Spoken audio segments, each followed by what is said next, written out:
મુકેશ અંબાણી છેલ્લા 4 વર્ષથી રિલાયન્સ ઇન્ડસ્ટ્રીઝમાં એક પણ રૂપિયાનો પગાર લેતા નથી અને પોતાના શેર્સ પણ વેચતા નથી। ત્યારે સવાલ એ ઊભો થાય છે કે મુકેશ અંબાણી તો પછી પોતાનો ખર્ચો કેવી રીતના કાઢે છે। નમસ્કાર દર્શક મિત્રો, રિલાયન્સ ઇન્ડસ્ટ્રીઝનો એક એન્યુઅલ રિપોર્ટ જાહેર થયો છે।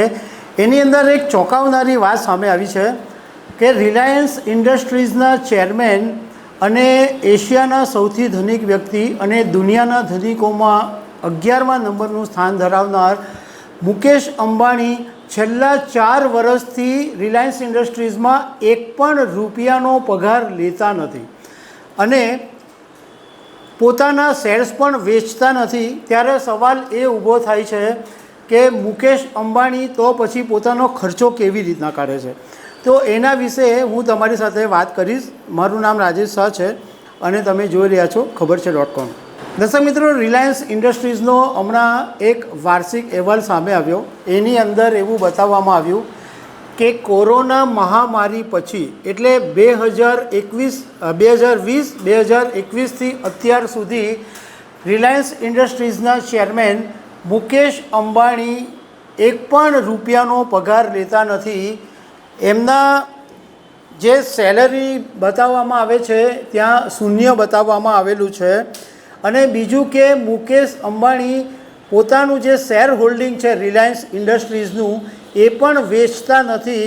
તો લોકોને સવાલ એમ થાય છે કે નથી સેલરી લેતા, નથી પોતાના શેર વેચતા, તો મુકેશ અંબાણી આટલો જાયન્ટ ખર્ચો કેવી રીતે કાઢે છે। તો એનો જે મુકેશ અંબાણીનો જે આવકનો સ્ત્રોત છે એ મુખ્ય જે સ્ત્રોત છે એ ડિવિડન્ડનો છે।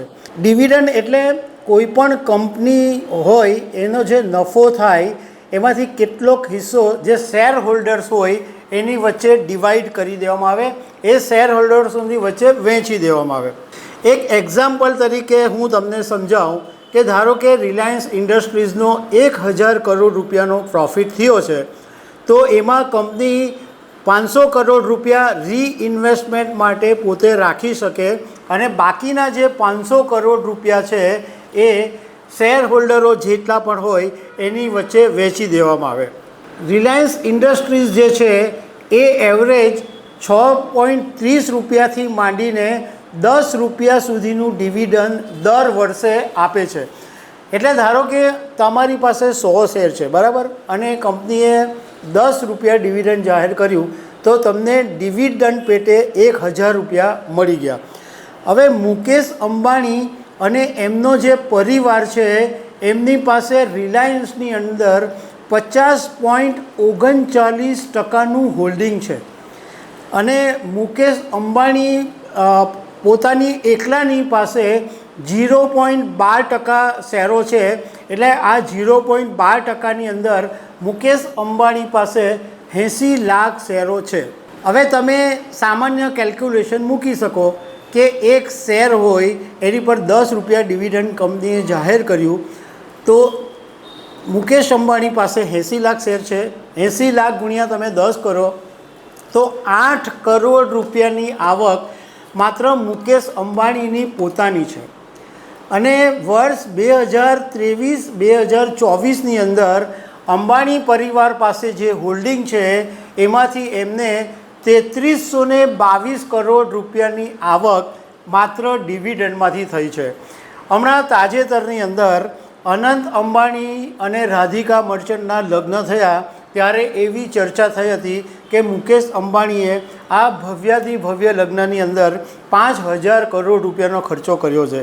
તો 3322 કરોડ રૂપિયા વર્ષે ખાલી ડિવિડન્ડ મળતું હોય તો 5000 કરોડ રૂપિયા ખર્ચવામાં શું વાંધો આવે। બીજું કે મુકેશ અંબાણીની માત્ર ડિવિડન્ડની ઇન્કમ નથી, બીજા અન્ય બિઝનેસોમાં પણ એમની બહુ મોટી કમાણી છે।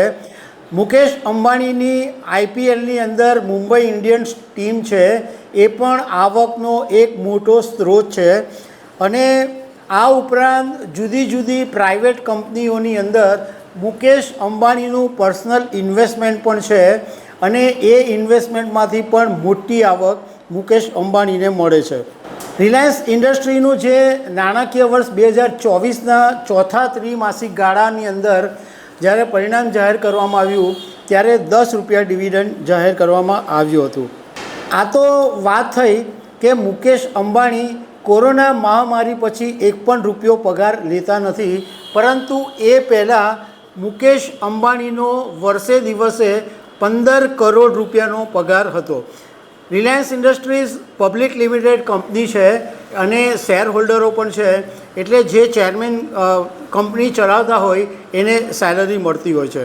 તો દર્શક મિત્રો, આવી અનેક વાતો સાથે અમે તમને મળતા રહીશું. Thank you very much.